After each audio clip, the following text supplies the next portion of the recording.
Hello, fellow human movement nerds. My name is Daniel Ramos. I'm going to display 7 exercises that will be very useful for a judo athlete, particularly this judo athlete who suffers from a bad case of medial epicondylitis and very limited thoracic rotation. So we're going to address those factors first. So the first exercise I'm going to demonstrate is an open book. It's also called a 90-90 stretch in some circles. It's basically a thoracic mobility movement. Okay? The first thing I'm going to do is I'm going to lie laterally on my left side in this case, keeping a 390-degree angles here through my hip, knee, and ankle, and the other leg completely extended. My spine is going to be completely neutral. My arms extended in front of me. This is very important. This marks the height, okay, and the level of mobility that I have. The closer my knees to the ground, the more movement I need to get out of my thoracic spine to complete this exercise. The farther my knee from the ground, the less movement I need out of my thoracic spine to complete this exercise. So in this case, I'm using the sandbag. This is what I have available. You can use a foam roll or a medicine ball to do this. Now I'm going to start basically by putting some pressure on this height marker to make sure that my lumbopelvic hip complex is stable and to get most of this rotation out of my thoracic spine. If my head was, felt a bit tense and I really couldn't maintain neutral cervical position easily, I could rest it on a pillow or something of that sort. The movement itself is just basically just opening up, leading with the thoracic spine, and then including a little bit of a scapular retraction in there and glenohumeral horizontal abduction. So right now you can see how stiff I am and the fact that I can't get too far into this motion. After about 3 minutes of working on this, I'll do better. But right now this is about all I have. Okay, and I'll just come in and open back up. Okay, so that would be our thoracic mobility warm up. Following that, I have another exercise set up here, which is going to be a roll to press or roll to extension. Okay, please come closer so you can see what my hands are doing. And this roll to extension with a TRX, I am going to be allowing myself to fall back onto a suspension training system, roll, perform a rolling motion with my arms, and then quickly followed by a tricep or elbow extension movement. So again, I fall back into a rolling position, keeping my whole body erect, my hips extended, my knees extended, my spine in neutral, my LPHC neutral as well, retracting my shoulder blades, keeping them depressed, extending through my glenohumeral joint, extending through my radial ulnar joint, humeral ulnar joint, and internally rotating or pronating at my radial ulnar joint at the end. I really want to focus on that pronation and holding that flexed position, again, due to my elbow epicondylitis. The next movement I could do is a variation of the same one, because we can do the same movement with a cable or bands or a cable machine or pulling machine, which will basically, in this case I'm doing a half kneeling position. I would pull towards me, then drive down. Once more, making sure I pronate through my radial ulnar joint rather than internally rotate my humerus. Again, I want to focus on that flexion pronation at the wrist, as well as the retraction, depression, and internal rotation of the scapula, keeping the humerus externally rotated throughout. The next movement I'm going to show is a face pull. For this face pull, I'm going to lower this band to a lower anchor point, and if you were using a cable column, I would also lower it as well. Okay? At this lower anchor point,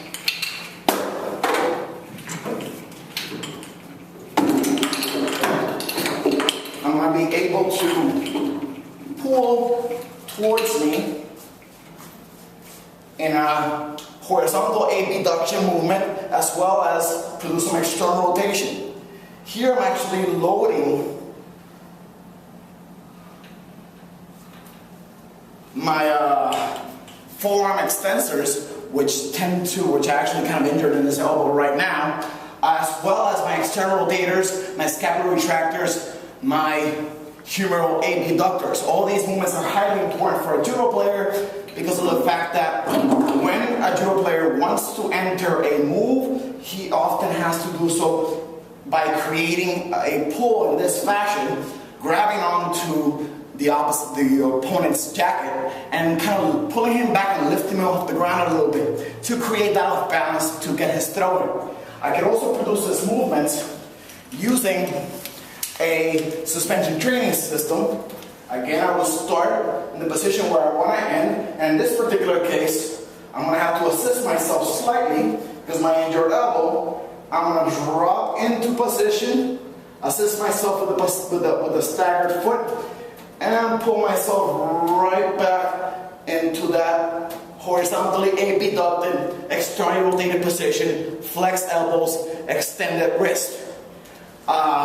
We could also do this movement instead of with extended wrist. We could completely supinate that wrist to kind of work more on the radial deviators there. In this, I want to demonstrate with the band, slightly easier. So I'm going to pull here, out, and around like this, rather than my wrist being holding extension asymmetrically. I will be holding radial deviation asymmetrically. Slightly change the forearm muscles involved. Okay? Now, the next movement I want to do is one of my favorite strength and power movements for a judo athlete. It's basically a warm rotational pull. I'm actually loading this slightly heavier because this is the type of movement that you want to do real heavy, or at least you can do real heavy. Again, the judo athlete needs to move his opponent around the mat, and this is often done by pulling them. So, to do a warm rotational pull, there's a few options, but the point is, it is really a full body movement. This is the heaviest row, at least I can do myself. The movement's going to start driving off the front leg. The front leg is going to triple extend and externally rotate throughout that hip, the front leg.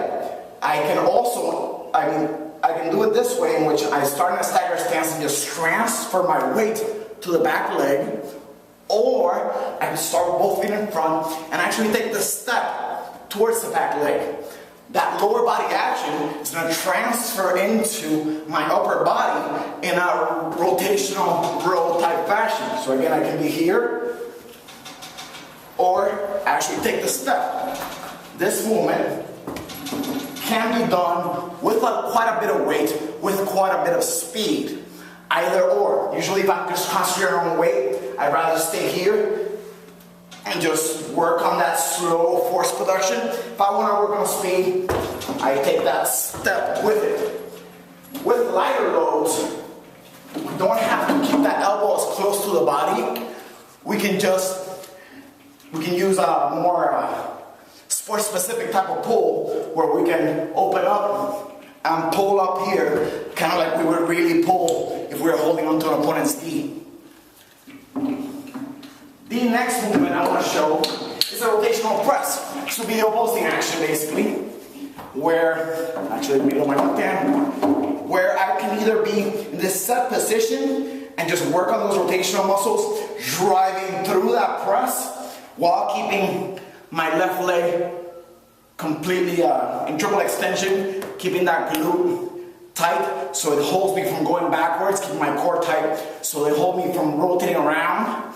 This again will help me not only in offensive actions but in defensive actions when I'm trying to hip check a throw. I can also do this by transferring weight, kind of like the pull from the back leg to the front leg.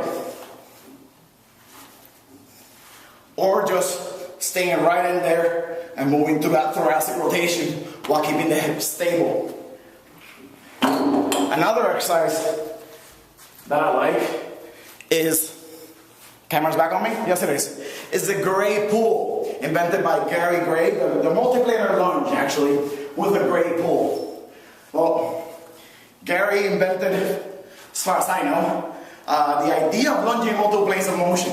And a judo player gets thrown around in multiple planes of motion constantly as his opponent tries to throw him through the ground. So the ability to decelerate the movement of my head towards the floor and pick it back up is crucial. In this case, it's going to be more of a deadlift type lunge than a squat lunge. Whereas normal lunges, for example, so it would be an anterior lunge that you would see. I'm going to do an anterior lunge with a reach, so more of a hip hinge movement. Please move. Can you see my legs? Okay.